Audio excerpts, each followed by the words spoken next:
So we have even more plot details for the Flash movie, even though we've already gone over all the test screen information and the plot leaks. We've got even more information about this movie, and realistically, you wouldn't even think it's a Flash movie because everyone's talking about Michael Keaton, everyone's talking about Sasha Calle Supergirl, everyone's talking about the Ben Affleck ending scene, which is pretty darn interesting when you find out what happens if this information from said test screening is actually real. So yo, what is good YouTube? Warstu here with a video on the Flash movie. If you are new around, make sure to subscribe and comment to never miss any videos. Check us out on Instagram at Warstu to see the beautiful face behind the beautiful voice. Also check us out on the Twitter sphere, aka Twitter, WarstuG, because I post stuff there faster. So let's get into this video. So overwhelming reviews are positive. No, they're positive. They're not overwhelmingly positive. So what I find interesting is there's been a lot of websites reporting the response to the most recent Flash test screening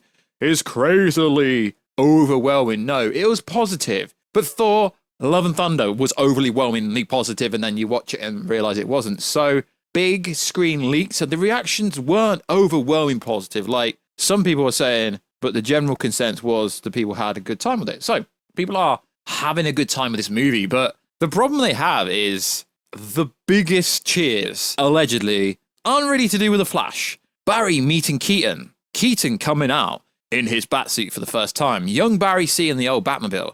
Bat Keaton saying, "You wanna get nuts." Keaton talking over as the Batman. So the biggest pops are not really to do with Ezra Miller, who allegedly is a creep. Allegedly, according to information out there, the biggest pops are Keaton, Batfleck, and Sasha Calle Supergirl. So it is interesting, this information that's come out recently. Very, very interesting. So as we know, Ben Affleck is appearing again. He's in this movie. So the post-credit scene, I think it's kind of misleading what people think is setting up. So the last scene of The Flash is Barry walking into his home after winning his dad's case and noticing something flashing on the computer screen.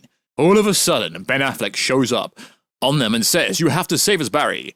We've been trying to get in touch with you. We're stuck here." Now, what is interesting here is he on about the SnyderVerse nightmare timeline? And it's kind of like a reverse role when obviously Ezra Miller in BVS was like, I'm too early. So what is interesting here is it really a multiversal story, this bit here? Because if he's stuck in, say, another multiverse, why would he be appearing? It just doesn't make sense to me. They allegedly are setting up Final Crisis, and then we had the Thanksgiving tease from Zack Snyder where it says Crisis. It just seems a bit suspicious to me, this bit here. On a computer screen would imply you're in the same universe, not the same multiverse, the same universe. So stuck what? In the past, in the future?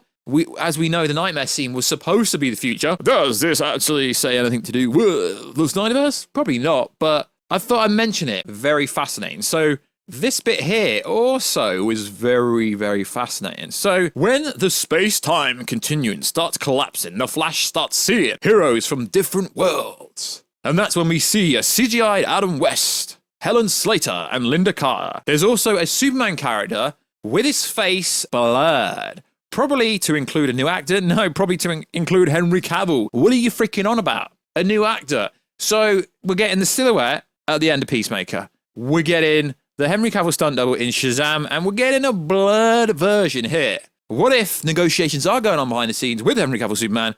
As I've been told, that has been the case for literally like the last year. And it's blurred. Superman actually turns out to be Henry Cavill. Now, I do find it interesting, some of this information. Sasha Calle plays Kara Zor-El, aka Supergirl, in The Flash. She plays her part really well. Kara is mainly there to battle it out with General Zod, as the final battle sequence is happening during the Man of Steel timeline. So they are essentially replacing the epic Zod versus Superman fight where he kills Zod. One of the greatest fights ever in a comic book movie. Why are they replacing that? Why? Oh, why? So there's also this bit here, which I find very strange. The Flash opens up with literally a baby shower scene that reminds you of the amazing Quicksilver kitchen scene from X-Men Days of Future Past. In this scene, we see Barry replenishing his energy, snacking on food, while saving a bunch of babies from Gotham General. Really? That bit's very fascinating. So there is some tidbits about Ezra Miller. Apparently, Ezra Miller was fantastic in The Flash. Currently, Barry Allen and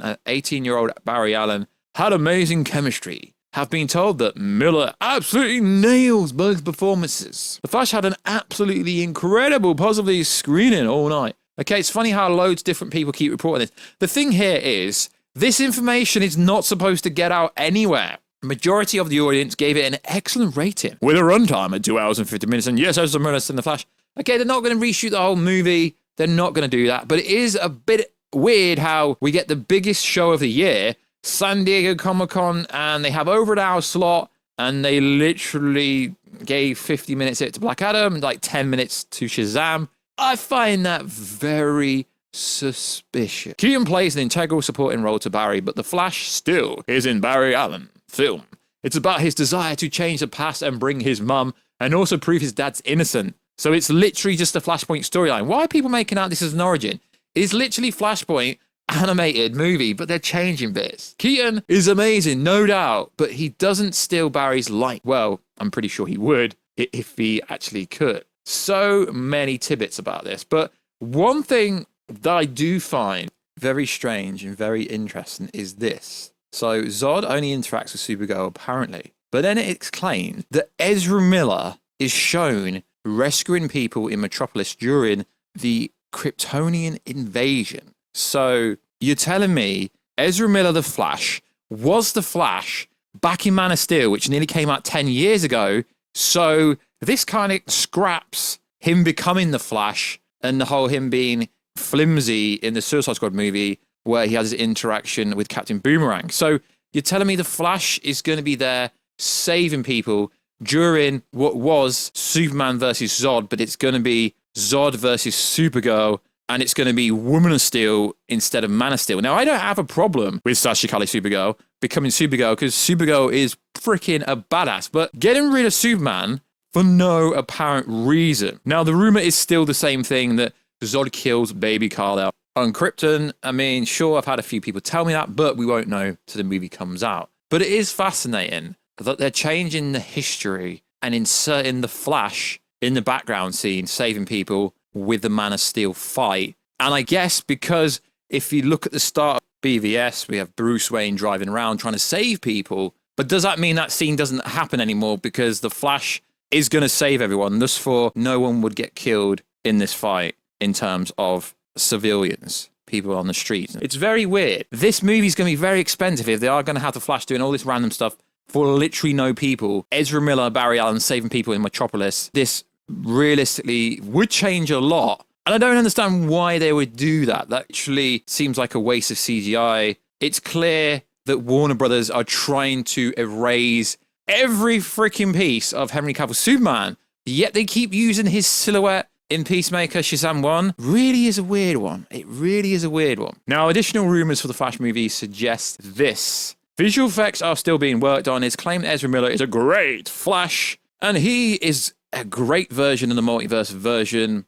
Michael Keaton has great one-liners. Gal Gadot as Wonder Woman appears in the movie in the first act, but we've already known that. And allegedly, Christopher Reeve Superman, Linda Carter, Wonder Woman. And there's some rather oddly, it is said, there's a lot of apparent, careful spoilers, I don't want to ruin your life, but this video is pretty much spoiler, sex-based jokes in The Flash. I don't know, because I've not actually physically seen it myself, but all this information is very interesting. And I'm inclined to believe this information, but biggest talking points, Batfleck, what's going on? That scene doesn't even make sense. Why would he appear on the screen? If he's in a different universe via the multiverse, I believe he's still in the same universe, and I believe we will not see the end of Batfleck because it doesn't kill him off if he's asking for help. But who's he with? He's meant to be with some other members of the Justice League. So it seems to me like this movie is a bit of a mess. It seems a bit more coherent, sure, but it still seems like a massive mess. And don't get me wrong, a lot of people think I'm a Michael Keaton hater. I'm not. I just don't see the point in having a 70-year-old Bruce Wayne or 70-year-old Batman coming in for literally no reason when we've already got Ben Affleck. He's coming back 3 times since he was done in 2019. So he is happy to play ball. So in the future, I possibly potentially think there could be Ben Affleck returning full time if he wanted to. Now he's in a great place. Now the old people of Warner Bros. Are out. But overall, this movie does seem pretty cool. But it's still going to be overshadowed by what Ezra Miller is allegedly doing in real life. But yeah, I'm looking forward to seeing this movie. It seems somewhat coherent. Especially looking forward to seeing what they do with Sasha Calle Supergirl, though. We've pretty much been all over all the leaks. So I'll attach at the end of this video in a card somewhere the full plot leak, just a breakdown. So according to some people answering, is Reverse Flash in this movie? There was no mention of Reverse Flash, nor do we see who killed Barry Allen's mother in the version that was recently screen tested, although according to other screen tested, they did do that. They need to show who actually killed his mother. The emotional scene between Ben Affleck and Ezra Miller is apparently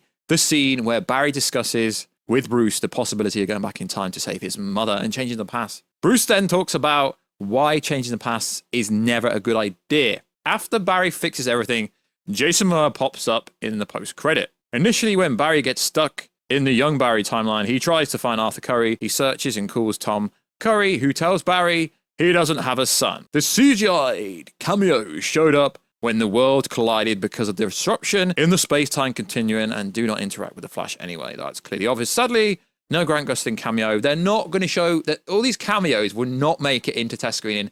That generally isn't what they do. Generally, that's not what they do. So like always, guys, please like, subscribe, and comment. That will much help the video grow. Check us out on Instagram at Warstu to see the beautiful face behind the beautiful voice. Check us out on Twitter, WarstuG, and I'll catch you in another video very soon, guys. Catch you later.